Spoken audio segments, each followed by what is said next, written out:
Hello everyone! In this week's video, I'm going to be drawing fan art for 6 characters that you all suggested. So there's this thing that's been going around on social media called Give Me 6 Characters to Create Fan Art Of, or the 6 Character Challenge. And it looked really fun, so I decided I wanted to do it too. So I posted on all my different social media channels and on my YouTube community page that I was going to be doing this, and I randomly picked 6 characters. I had no say in this, it's totally random. I wanted to push myself to draw characters that I don't usually draw. So yeah, that's what we're going to be doing. So the first character I am drawing is Tanaka from Haikyuu. I was really excited when I got a Haikyuu character. If you watch my channel, you may know that Haikyuu is one of my favorites, or maybe my favorite anime.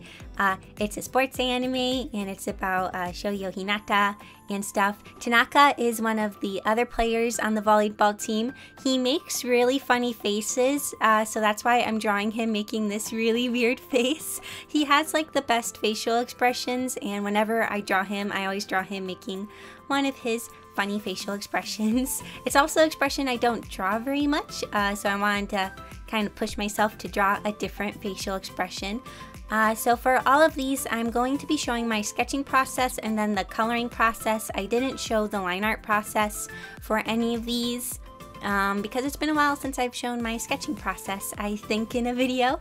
So yeah, right now I'm doing my cleanup sketch of my rough sketch. And yeah, I'm using the symmetrical ruler on his face. So his face is in front view. I did draw his mouth without the symmetrical ruler because I wanted it to be a little wonky. I also turned his nose a little bit later because you know when you kind of make your mouth go weird, it kind of lifts up your nose. So I turned his nose later on. I'm having him wear the volleyball uniform because that's what they most often wear. He also has a shaved head. I never really draw shaved heads, so it was interesting drawing a character with pretty much no hair. So after doing the line art and the base coloring, I am moving on to the shading coloring portion. So I'm filling in his eyes and the teeth with white. I wanted to keep the shading for all these pictures fairly simple because I am drawing 6 pictures in one video, which I think is the most pictures I've ever drawn in a video. So I was trying my best to not take too long on these pictures. Even so, I think I spent around 9 hours in total on all of these. So they still took me quite a while to finish. But Tanaka was pretty simple to color. I think he was the fastest one. I got him finished in just a little over an hour, so he didn't take me too long to draw. And a lot of the times when he's making the funny faces, he gets a shadow on his face. I decided to not add the dramatic shadow because it didn't really make much sense for the lighting situation I had him in. So here's my finished picture of Tanaka from Haikyuu. And now I'm drawing Namine from Kingdom Hearts. I don't know if I'm saying her name right. According to the internet, I say it like Namine. So that's how I'm going to say it. I apologize if it's wrong. I do really like the Kingdom Hearts games, but I've never beat any of them. I came really close to beating Kingdom Hearts 1, and then I think we got rid of our PS2 or something. I have the remakes for the PS3. I just need to get around to playing them. So I do know Namine. I never really played Kingdom Hearts 2. I played like the beginning of it, but I wanted to beat Kingdom Hearts 1 first. I've always really liked her character design. It's really pretty and I love her hair. I always love the designs of the Kingdom Hearts characters because they're really cool looking. So for Namine, I decided to draw her looking kind of concerned because with a lot of the pictures or screenshots that I see of her, she looks kind of concerned or maybe not that much of an expression or kind of sad. So I thought I'd draw her looking kind of sad. Also, for these different characters, I have them positioned based on which box they are in. So Namine is going to be in the upper right. So I have her turned to the right and then she's kind of looking at us. So yeah, that's how I chose which positions to draw each character in, was just based on which box I was going to put them in. One of the hardest parts for drawing Namine was her hair. Her hair was a little tricky to draw, especially because the screenshot I was looking at was flipped in a different direction than what I was drawing her at. So I was trying my best to imagine what her hair looks like in this position. After the line art and base coloring, I start working on my shading. I go in with my cell shading and then I go in with my softer shading. Here I think I made her a little too tan. I lightened her skin tone later. Where I selected on her model was slightly in shadow, so I didn't get the totally correct skin tone. So I'm going to lighten her skin tone later on. For shading Namine's hair, I really love shading blonde hair. I've kind of talked about this, but blonde hair is really fun to shade for some reason, and I really like shading it. I added a band of shadow along the top edge of her hair and used a bunch of different kind of browns and reddish shades to add the different lighting in her hair. Namine's eyes seem to kind of change depending on what model of her you are looking at in cutscenes. They look a little lighter in color, they're kind of a lighter blue, but then her in-game model kind of has really bright blue, kind of deep blue eyes. They like really pop and they're very, very blue. I decided to give her the really blue eyes just because I thought it'd be a fun contrast with her really light hair, and I thought they would be a fun pop of color. So here's my finished picture of Namine from Kingdom Hearts 2. And now I'm drawing Elliot Ember from Inazuma 11 Aries. This one is a little bit different because it was actually a suggestion from my sister. When I told my sister I was doing this, she really wanted to suggest a character, and I knew exactly who she was going to suggest, which is Elliot. My sister really loves Inazuma 11. She started watching it sometime earlier this year. I've drawn Elliot for her a few different times, but she wanted me to draw him again because she really, really likes Elliot.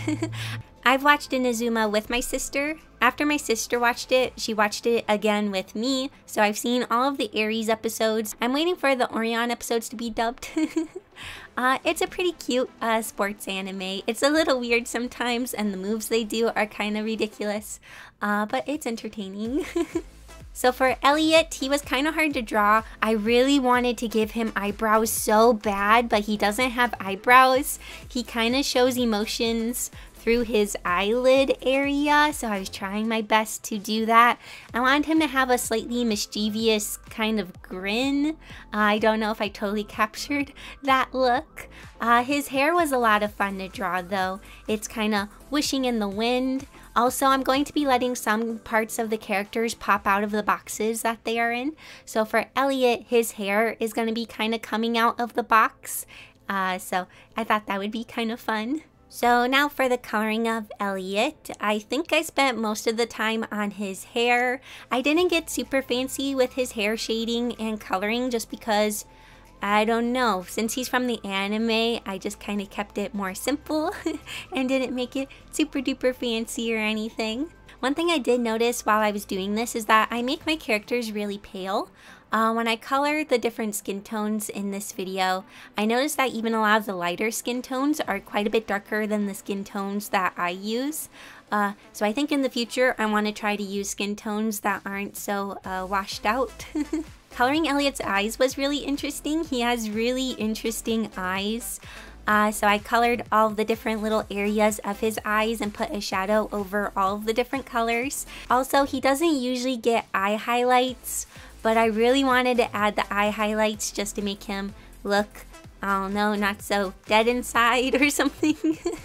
So I gave him the little eye highlights. And here's my finished picture of Elliot Ember. My sister gave it 2 thumbs up, so I think it's pretty okay.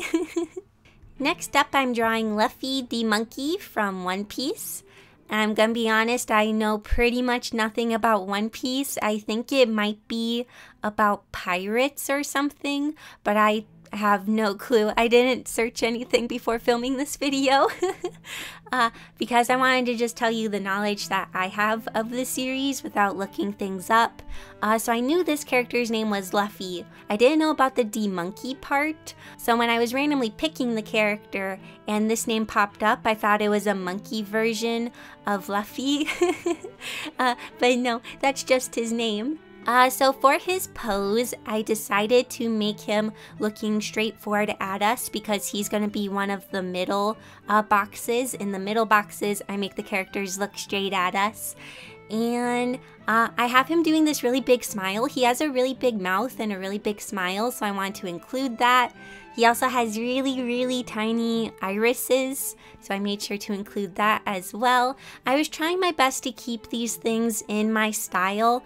A lot of times when I'm drawing characters from different series, I kind of change my style to suit the character, but I was trying my best to not do that and draw the characters kind of in my style.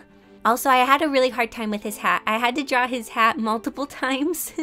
His hat was really, really tricky. I wanted it to be slanting and casting a shadow on his face because I saw that in a few of the screenshots that I saw of him, and it would cast this really dramatic shadow on his face.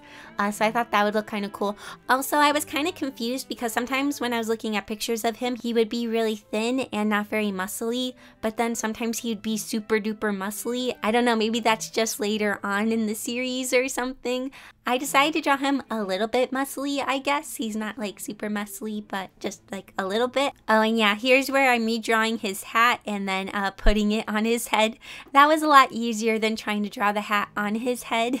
So now I'm moving on to the coloring, and I'm drawing that shadow that the hat is casting. I notice a lot of times I'll cast a shadow over one of his eyes and the other eye will be less in shadow. So I went with that. When I was looking at it, a lot of times the shadow was completely black. I decided to just make it a really dark shadow instead of totally black. Overall, drawing Luffy was actually a lot of fun. I really enjoyed it for some reason. It was really different and his facial expression was really different, and then I don't know, it was just really, really fun. I enjoyed drawing him. The shading for this one is pretty simple. For the shadows, instead of using a purpley color like I usually use, I used more of a bluey color to make it a little bit more dramatic feeling. For his hat, I tried to give it a little bit of texture, so I drew some different little lines on it. And I also apply a cross-hatching texture from Clip Studio and put that on his hat to make it feel more like his hat. Because when you look at his hat, you can kind of see that it has a texture to it.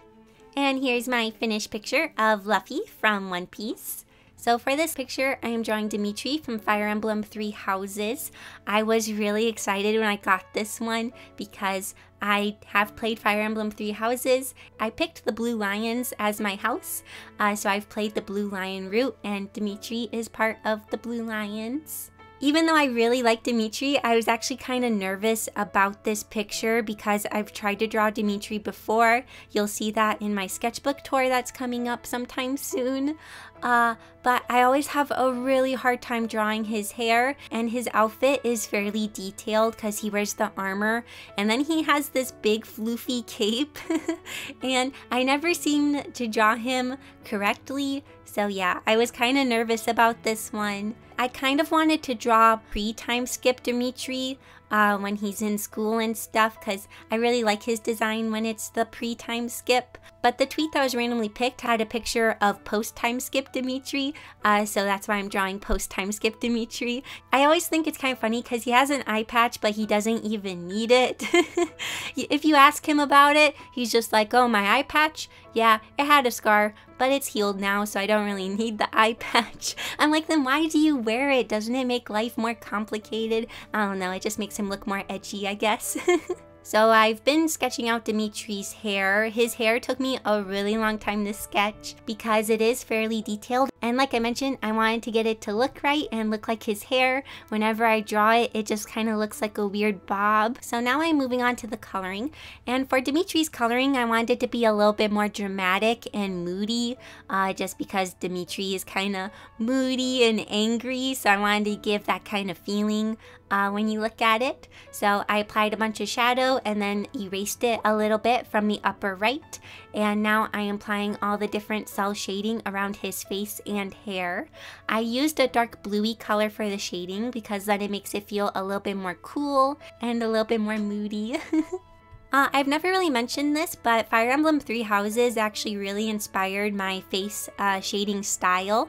After playing Fire Emblem Three Houses, I noticed how I shade faces changed, almost like how Fire Emblem Three Houses shades the face. So you add a little bit more color to the nose and then a slight shadow along the bottom of the face. I kept observing the different portraits in Fire Emblem Three Houses, and then I kind of adapted that shading style to my own. Next, I am shading Dimitri's cape, and at first I was really nervous about this, but then when I started, it was so much fun. I loved drawing the feathery texture.